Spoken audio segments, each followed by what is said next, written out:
Bom, vamos lá de novo. Gravando, vamos lá. Bom dia, bom dia, bom dia. Hoje a aula, então, vai ser de filosofia, tá? Continuo com saudade de vocês, continuo esperando a mensagem de vocês, tá? Não esqueçam de mim, por favor. Vamos lá. Hoje nós vamos falar, então, começar a falar sobre o Sócrates. O Sócrates e o momento em que ele viveu. O Sócrates, lembra que eu falei que todos nós somos frutos do momento que a gente vive? A gente é fruto do lugar e do momento onde a gente está vivendo. Lembra disso? Muito bem. Eu, por exemplo, estou aqui com vocês dando aula porque eu nasci no século XX e tal, já era um momento mais fácil para as mulheres. Se eu tivesse nascido, eu, com o mesmo DNA, a mesma genética, em 1400, 1600, 1500, lá na Europa, com certeza eu ia estar fazendo qualquer coisa, menos dando aula. As mulheres nem ler e aprendiam a ler, ninguém tinha acesso à escola. Então, a gente é fruto do meio onde a gente vive, a gente é fruto do lugar onde a gente vive também. O tempo e o espaço são muito importantes na nossa formação, no que nós somos. Então, nós vamos falar desse momento histórico que o Sócrates vivia. Provavelmente vocês já viram isso, ou com o Rogério, ou com a Noelle. Se não viram, vão ver já muito mais detalhadamente, muito mais riqueza de conhecimentos, inclusive específicos da área de história. Página 25 da nossa apostila de filosofia. Vamos lá, então, esse gordinho aqui é o Sócrates, prazer, tá? O cara falou, ele divide a filosofia antes de Sócrates e depois de Sócrates, então o cara é o cara. E nós vamos ver algumas peculiaridades, alguns detalhes a respeito da vida de quem foi o Sócrates. Muito bem. O Sócrates nasce em Atenas, 399 a.C., faz tempo pra caramba, né? Foi um filósofo ateniense do período clássico da Grécia Antiga, creditado como um dos fundadores da filosofia ocidental. Ele é até hoje uma figura enigmática, conhecida principalmente através dos relatos e obras de escritores que viveram mais tarde, especialmente dois de seus alunos, Platão e Xenofonte. Platão era encantado com Sócrates, ele era alucinado com Sócrates, ele que vai tentar salvar o Sócrates daquela pena de morte, ele vai, suborna o soldado, dá um jeito de salvar o Sócrates. Porém, o Sócrates se recusa e fala, não, eu vou entrar para a história, não abro mão do que eu penso, não abro mão do que eu falei, não volto atrás uma vírgula. Pode ficar aqui sentado comigo, que eu vou tomar minha cicuta aqui das minhas próprias mãos. E o Xenofonte também era um aluno que gostava demais do Sócrates. Bem, ele é conhecido, então, por esses alunos que escreveram e pelas peças teatrais de um contemporâneo chamado Aristófanes. Por que o Sócrates é uma pessoa enigmática? Muito bem, uma figura enigmática. Como ele não escreveu nada de próprio punho, como ele não deixou nada escrito, ele mesmo escreveu, há quem diga que ele não existiu, há quem diga que o Sócrates foi um recurso de linguagem, uma invenção do Platão, que o Platão inventou esse personagem para ele poder criar os diálogos dele nos livros dele. Bom, a maioria das pessoas acha que não, que o Sócrates existiu mesmo, foi uma pessoa de carne e osso como nós. Mas, enfim, fica esse detalhe aqui para vocês. Quem for fazer filosofia vai se deparar com isso depois, então eu já adiantei. Bom, ele nasce no século de Péricles. Péricles é o cara que está ali, que está cuidando, tá um governante, um estadista, tal. E esse século de Péricles é quando foi inventada a democracia. A democracia foi inventada ali no momento que o Sócrates está nascendo. O Platão, inclusive, depois ele vai pegar uma aversão, um ódio a essa tal de democracia, porque ele atribui, ele culpa a morte do Sócrates, ele fala assim, é esse bendito esse governo, esse povo democrático aí, que matou o homem mais inteligente do mundo. Para o Platão, o Sócrates era o cara mesmo, era o mais inteligente do mundo. E ele fala, esse tipo de governo aí que matou, vocês pegaram o cara, simplesmente o cara era o cara, vocês vão e matam o Sócrates, pega uma versão e ele vai escrever depois os livros dele, sempre contestando esse tipo de governo. Mas, enfim, o Sócrates nasceu aqui no momento da invenção da democracia. Sócrates viveu, então, entre os séculos 5 e 4 antes de Cristo, período conhecido como o século de Péricles, tá? Atenas era, então, um centro do mundo, e os debates filosóficos tinham a cidadania, a virtude e a política como temas centrais. Então, Atenas ali era como Paris já foi referência como centro cultural das artes, tal. Nesse momento aqui era Atenas, era tudo que acontecia em Atenas, inclusive a democracia foi inventada ali em Atenas, e mais uma série de coisas que nós já vimos nas outras aulas aí, o calendário, a moeda, uma série de coisas. Então, os debates filosóficos ali, eles tinham como centro a cidadania, a virtude e a política. Eram temas centrais nos debates em Atenas. Mas quem foi o Péricles? Tá? O Péricles é esse carinha aqui, tá bom? As fotografias naquela época eram todas assim, em escultura, né? Não tinha selfie, não tinha máquina, então era um pouquinho mais difícil uma fotografia. Ele foi um célebre e influente estadista, orador, estratego, olha, um estrategista, era um general que fazia estratégias de guerra, né? Lá da Grécia Antiga. Um dos principais líderes democráticos de Atenas e a maior personalidade política do século V a.C. Ele viveu a Era de Ouro de Atenas. O melhor momento de Atenas é esse aqui que eles estão vivendo.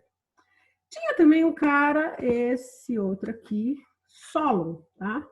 Solon também foi um estadista, um legislador, um poeta grego antigo, tá? E ele foi considerado pelos gregos como um dos 7 sábios da Grécia Antiga.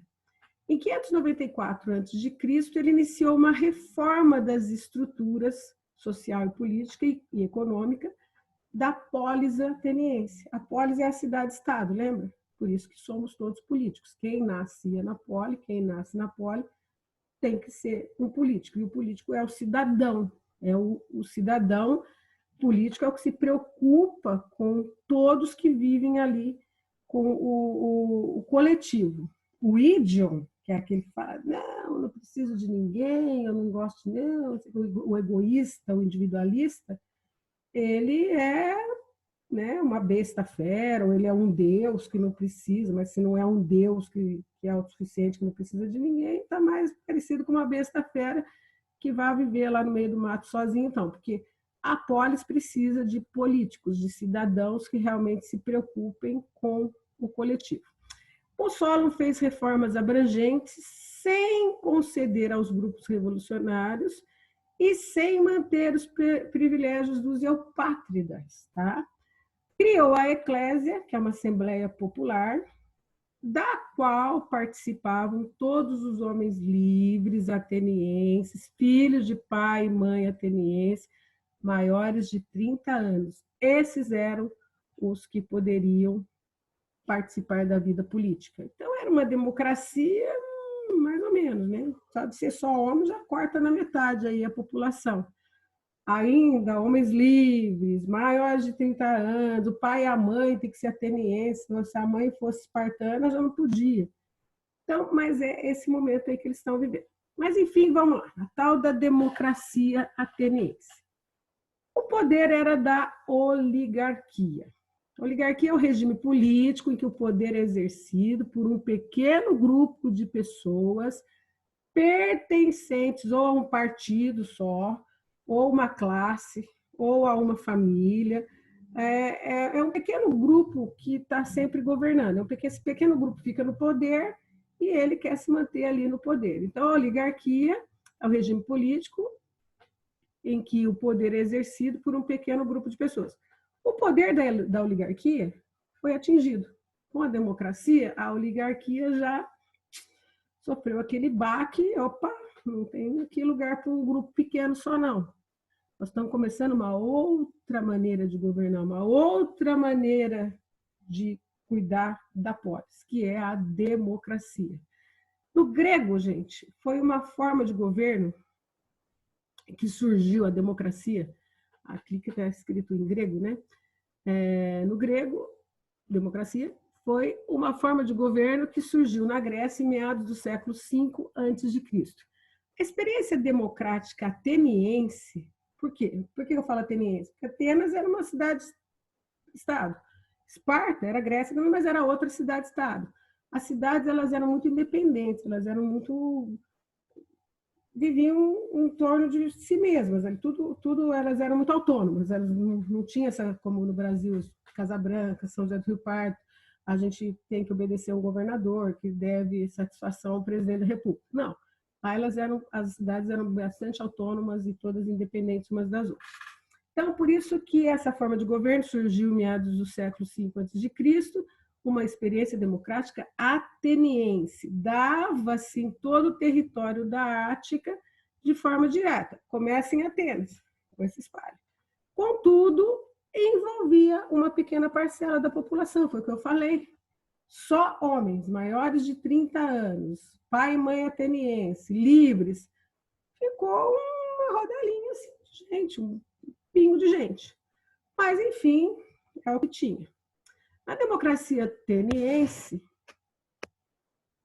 a cidadania envolvia o respeito a dois princípios. Tinha duas coisas que eles não abriam mão, que era fundamental. O primeiro, nós até hoje temos na nossa Constituição do Brasil.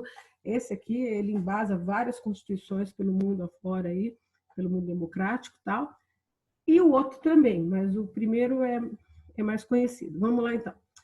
O primeiro é isonomia, o princípio geral do direito segundo ao qual todos são iguais perante a lei, não devendo ser feita nenhuma distinção entre pessoas que se encontrem na mesma situação.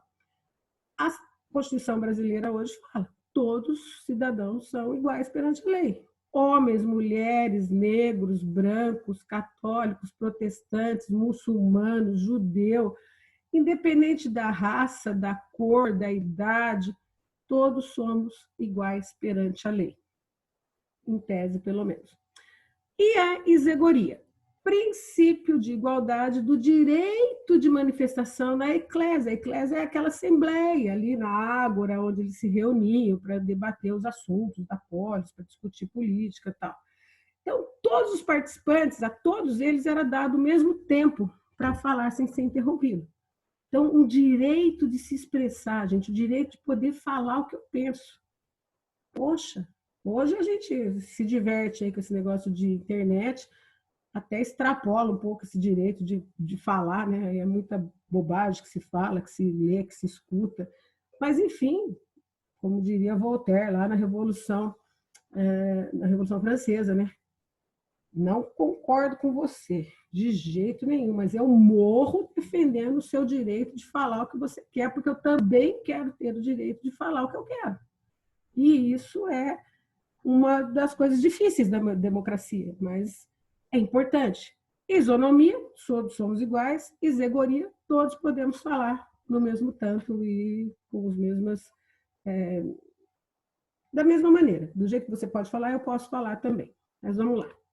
O século de Péricles também foi marcado pelo predomínio da técnica, gente. Essa técnica estava longe de ser uma dádiva dos deuses. Lembra da história do Prometeu, que eu contei para vocês? Deixa eu colocar isso aqui.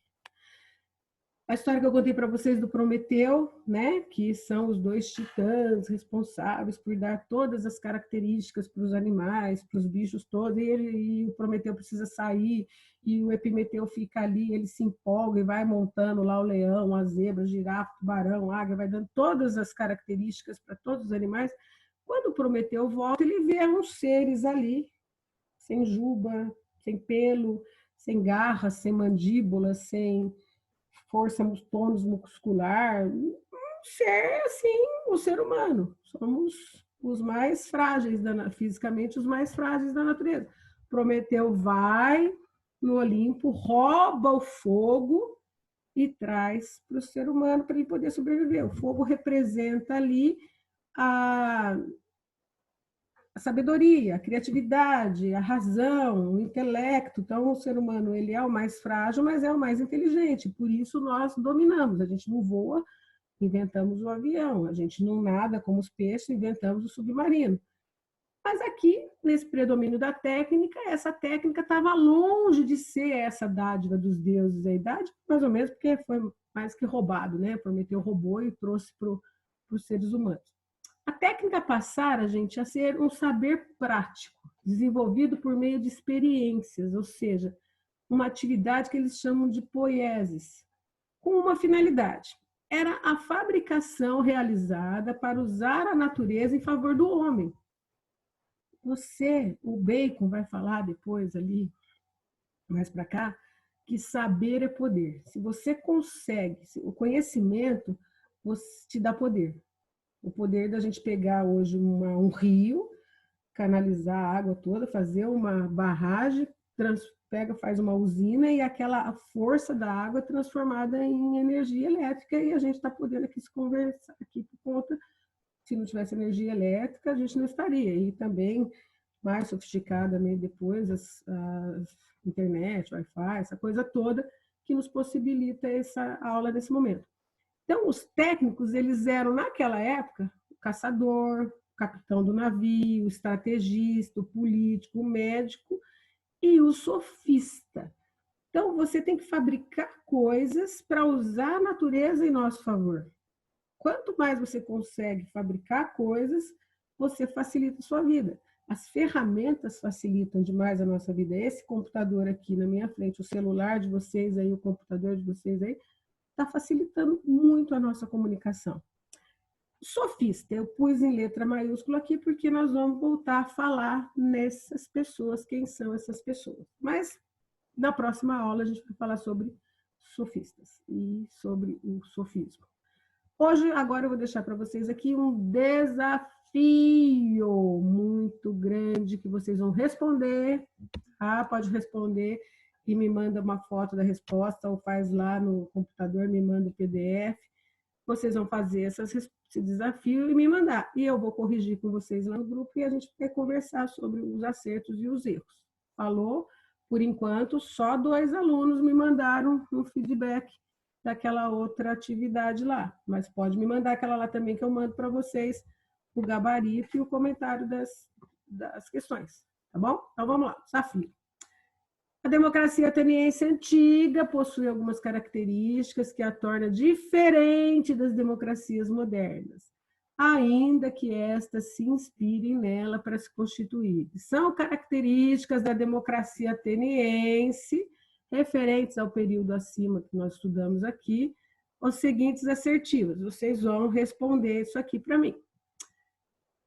Bom, essa outra aqui. Atenas foi considerada o berço do regime democrático do mundo antigo. Sobre o regime democrático ateniense, é correto afirmar o quê? Uma dessas 5 aqui. Um spoiler para vocês aí, tá? Tudo vai dar certo, as coisas vão dar certo e logo nós estaremos todos juntos aqui também nas nossas aulas, que era muito mais gostoso, né? Era muito, eu não achei que fosse sentir tanta falta assim da escola e de vocês principalmente. Então, vamos ficando por aqui e até a nossa próxima aula, tá? Respondam aí e me mandem um feedback. Beijo para vocês e até